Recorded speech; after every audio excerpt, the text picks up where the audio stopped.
After mga paps, so kukontinue na natin ito. Binago ko lang yung style. Actually, ito yung trinabaho natin before. Kaya lang na ano ito na iba, no? So, kaya inayos ko na lang ulit. At saka, ginawa ko na lang ng ganitong style. So, may ginawa ko dito ng pundasyon. Hindi ko lang binigyan na paps. Ayan.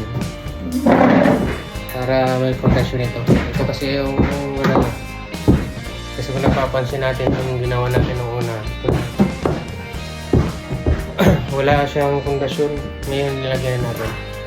Tapos ito gagawin na natin itong division.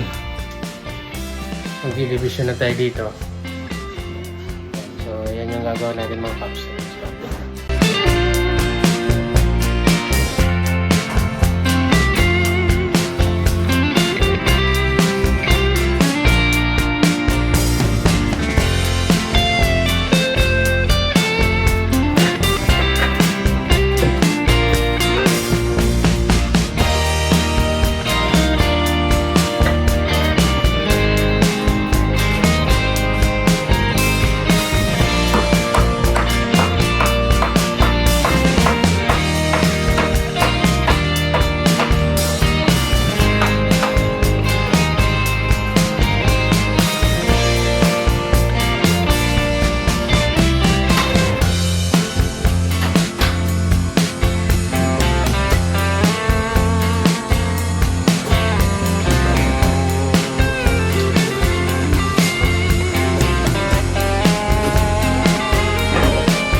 Paps,